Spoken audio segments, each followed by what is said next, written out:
Guys নমস্কাৰ সালাম আলাইকুম। আজি মই বাল আজাৰীক লৈ আহিছোঁ, তাৰ কথাটো শুনি লওক, পিছত মই দুটা কথা। মোৰ এখন কিতাপৰ যিমান দাম নহয়, আজমলৰ গোটেই সম্পত্তিৰো সিমান মূল্য নাই। মোৰ এখন কিতাপ, ঠিক আছে।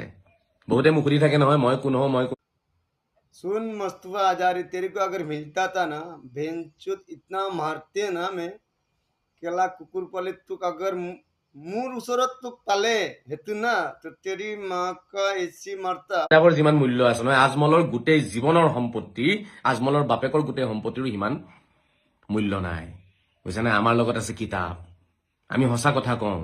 কোৰাণে কৈছে কওলুম মাৰুফুম ওয়া মাগফিৰাতুন খায়ৰুম মিন সাদকাতিন ইয়াতবাউহা হাজান। তেনেকুৱা দান দক্ষিণা কৰাতকে আপুনি ভাল কথা কিছুমান কৈ দিয়কচোন মানুহক।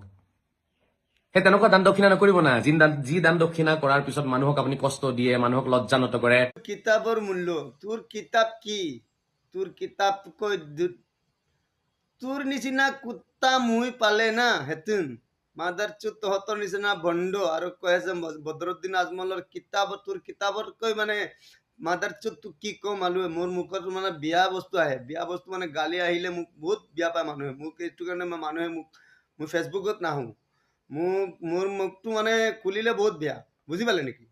भोसड़ी क्या मादर चुत, तेरे को अगर मिलता ना मैं मार देता था, कसम खुदा की, चाहे मेरा जेल हो चाहे कुछ भी हो, तेरे को अगर मिलता तेरा लाइफ बेकार कर देता।